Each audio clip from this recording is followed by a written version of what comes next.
ও বস, আমি একটা কথা বারবার করে বলছি, তুমি যেভাবে প্রিপারেশন নিচ্ছ নাও, কিন্তু তার পাশাপাশি এভরিডে মাত্র 2 ঘন্টা করে সময়, 4টে বিষয়, প্রত্যেকটাই 30 মিনিট করে, 2 ঘন্টা করে সময় তুমি আমার স্টাডি প্ল্যান অনুযায়ী প্রিপারেশনটা নাও।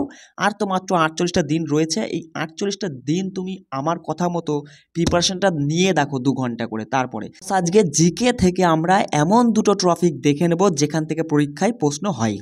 যেমন পঞ্চবার্ষিকী পরিকল্পনা। দেখো, এই পঞ্চবার্ষিকী পরিকল্পনা থেকে তুমি আজকে কি পড়বে? সময়কাল কোন মডেলের উপর ভিত্তি করে তৈরি করা হয়েছিল? এই পঞ্চবার্ষিকী পরিকল্পনা কিসের উপর জোর দেওয়া হয়েছিল? তোমাকে ধরো বললো যে প্রথম পঞ্চবার্ষিকী পরিকল্পনা কিসের উপর জোর দেওয়া হয়, অপশনে কৃষি, তোমার শিল্প, এগুলো কিছু আরও কিছু থাকলো, সঠিক উত্তর করতে হবে, এই টাইপের প্রশ্ন। তারপরে দেখো, ধরো কোনো একটা পঞ্চবার্ষিকী পরিকল্পনা দিয়ে বললো তখন প্রধানমন্ত্রী কে ছিল, গুরুত্ব কোন পঞ্চবার্ষিকী পরিকল্পনায় কিসে মানে কি গড়ে ওঠে, এই সমস্ত ডিটেলস তুমি পঞ্চবার্ষিকী পরিক্রমা থেকে পড়বে। তার তার সাথে সাথে তুমি দেখবে ভিটামিনটা দেখবে কি, ভিটামিনের মধ্যে থেকে তুমি দেখবে রাসায়নিক নাম, অভাবজনিত রোগ, এছাড়াও ভিটামিন সম্পর্কিত আরও গুরুত্বপূর্ণ তথ্য রয়েছে, সেগুলো তুমি পড়বে। তুমি কোথা থেকে বলবো, তুমি কোথা থেকে এগুলো পড়বে, কিভাবে পড়বে, সেটা তোমার বিষয়। মোদ্দা কথা আদা, এগুলো এই দুটো টপিক আজকে তোমাকে শেষ করতেই হবে। একটা টপিক 15 মিনিটের বেশি সময় লাগবে না, খুব জোর 2 থেকে 3 পৃষ্ঠা করে হবে। এবার তুমি যদি কোথাও না পাও, আমি দেখো, তোমরা আমাকে অনেকেই কমেন্ট করেছো, দাদা হচ্ছে কি পিডিএফ দাও। এবার দেখো, হোয়াটসঅ্যাপে তো অনেকেই কমেন্ট করেছো, এবার সবাইকে তো পিডিএফ দিতে গেলে আমি অতটা সময় পাই না। সেই জন্য আমি ভাবছি যে টেলিগ্রামে তুমি সার্চ করবে এসএসসি জিডি জিকে 98 বলে, সেখানে আমি সব পিডিএফ দিয়ে দেবো, তুমি সেখান থেকে চটপট রিভিশন করে নেবে। সে ম্যাথে, দাদা ম্যাথ থেকে আজকে কি করতে পারি? প্রথমে তুমি তোমার যে কোনো একটা বই পিডিএফ তোলো, সেখানে বিভাজ্যতা বলে একটা টপিক তুমি পাবে, সেটা খুলে ফেলো। এখানে আমি উদাহরণস্বরূপ 10টা প্রশ্ন দেখিয়ে দিচ্ছি, সেই 10টা প্রশ্ন তুমি তো প্র্যাকটিস করবে। তার পাশাপাশি তুমি যে বই, তোমার কাছে যে বই থাক না কেন, সেই বইয়ের বিভাজ্যতা টপিকটা তুলে সেখান থেকে এই টাইপের প্রশ্নগুলো একদম দাগিয়ে, স্যাট দাগিয়ে তুমি প্রশ্নগুলো করতে শুরু করবে। দেখো বস, তোমরা অনেকেই আবার বলছো দাদা অঙ্ক করিয়ে দাও, আমি সময় পাচ্ছি না। আমি পাচ্ছি কই? আমি তোমাদের জন্য এই স্টাডি প্ল্যান করছি, এখনও জিকের অনেকগুলো গুরুত্বপূর্ণ টপিক বাকি আছে, প্রিভিয়াস এর প্রশ্ন আমি যেভাবে ডিটেলসে করাচ্ছি সেগুলোও অনেকগুলো বাকি আছে। সেই জন্য আমি সময় পাচ্ছি না, সময় পেলে আমি অঙ্ক, এইসব অঙ্ক যা আছে না, এগুলো সব মৌখিক অঙ্ক।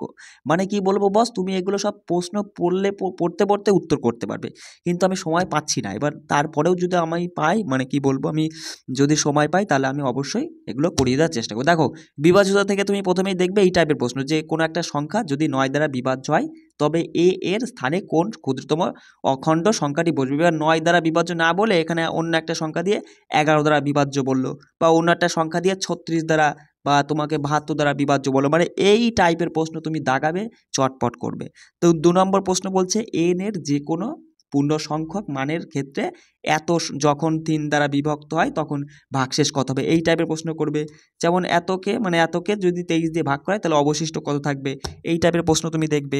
তারপরে দেখো, যেমন 3006 এর সাথে কোন ক্ষুদ্রতম সংখ্যাটি যোগ করলে যোগফল একটি পূর্ণবর্গ সংখ্যা হবে, এই টাইপের প্রশ্ন দেখবে।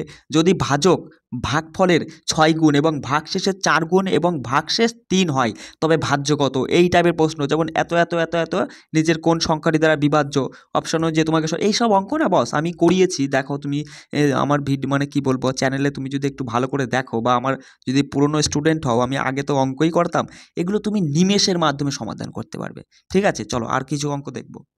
আচ্ছা, তারপরে দেখো এই টাইপের অঙ্কগুলো করবে যে দুটি সংখ্যাকে পৃথকভাবে তোমার হচ্ছে 33 দ্বারা ভাগ করলে যথাক্রমে এত এবং এত ভাগশেষ পাওয়া যায়, সংখ্যা দুটির যোগফলকে যদি 33 দিয়ে ভাগ করে তাহলে ভাগশেষ কত, এই টাইপের প্রশ্ন কিন্তু দাগিয়ে চটপট করবে। তারপরে দেখো, যদি দুটি সংখ্যার ব্যবধান এত এবং বড় সংখ্যাটিকে ছোট সংখ্যা দ্বারা ভাগ করলে তোমার হচ্ছে ভাগফল 5 হয়, তাহলে সংখ্যা দুটির যোগফল কত, এই টাইপের প্রশ্ন করবে। তারপরে দেখো, আরও দুটো উদাহরণস্বরূপ আমি বলে দিচ্ছি, যে 200 এবং 300-র মধ্যে কোন বৃহত্তম সংখ্যাকে 6, 8 ও 9 দ্বারা ভাগ করলে প্রতি ক্ষেত্রে 5 অবশ্যই থাকবে, এই টাইপের অঙ্ক তুমি করবে চটপট। দেখো বস, আমি তোমায় একটা বারবার করে একটা কথা বলি, তুমি এইভাবে, আর 48টা দিন রয়েছে, মানে 9 ফেব্রুয়ারি পর্যন্ত আমরা মিশনটা ধরেছি, এই 48টা দিন তুমি এইভাবে আমার কথা মতো তুমি এইভাবে প্রিপারেশনটা নাও। তুমি যেভাবে পড়ছো পড়ো, আমি আমি তোমাকে বলবো না কখনোই যে তুমি সব কিছু বাদ দিয়ে আমার কথা মতো পড়ো।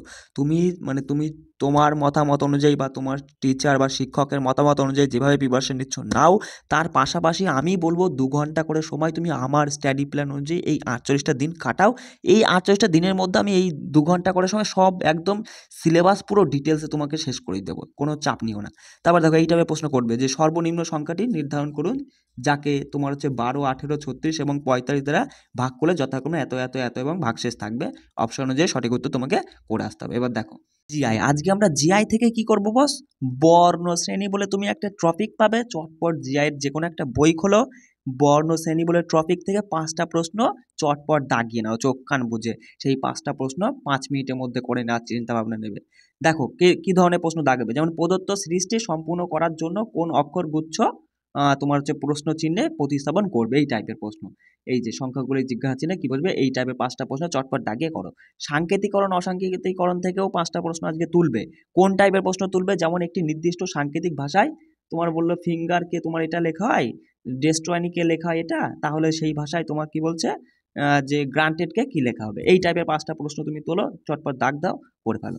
তারপরে চলে এসে দেখো আসন বিন্যাস থেকে 5টা প্রশ্ন তুমি দাগ দেবে, করবে। যেমন 7 জন ব্যক্তি এই যে আছে, উত্তর দিকে মুখ করে সোজা সারিতে বসে আছে, ই এর বাঁ দিকে মাত্র 3 জন বসেছে, জি এবং এইচ হলো ই এর নিকটবর্তী, এ সারির একেবারে ডান দিকে বসেছে, ডি হলো এ এর নিকটবর্তী, এফ ই এর বাঁ দিকে দ্বিতীয় স্থানে বসেছে, কে সারির একেবারে বাম দিকে বসেছে। এই টাইপের 5টা প্রশ্ন চটপট দাগাও আর অ্যান্সার করো। চলো জিআই থেকে আর 2টো টপিক তুলবে। দেখো বস, জিআইতে প্রতিদিন 5টা টপিক 5টা করে প্রশ্ন, মোট 25টা প্রশ্ন, আর আমি এখানে তো 5টা প্রশ্ন দিচ্ছি, 30টা প্রশ্ন 30 মিনিটে তুমি আরামসে করে নিতে পারবে। চেষ্টা করবে, একটু সময় বেশি লাগুক, কিন্তু মানে চেষ্টা করবে যেন আমি 30 মিনিটের সময় বেশি না লাগাই, ঠিক আছে? 30 মিনিটের মধ্যে করতে। পরীক্ষার সময় কিন্তু সময়টাকেও তোমার হচ্ছে খেয়াল রাখতে হবে, ঠিক আছে? প্রশ্ন শুধু পারলেই হবে না, সময়টাকে তোমাকে গুরুত্ব দিতে হবে। এবার দেখো সংখ্যা সেট সম্পর্কিত 5টা প্রশ্ন আজকে দাগ দেবে যেখান থেকে তুমি পারো, ঠিক আছে? বা এই টাইপের প্রশ্নগুলো করবে যে নিম্নলিখিত সংখ্যার সেটের মতে একইভাবে সম্পর্কিত সংখ্যার সেটটি নির্ণয় করো।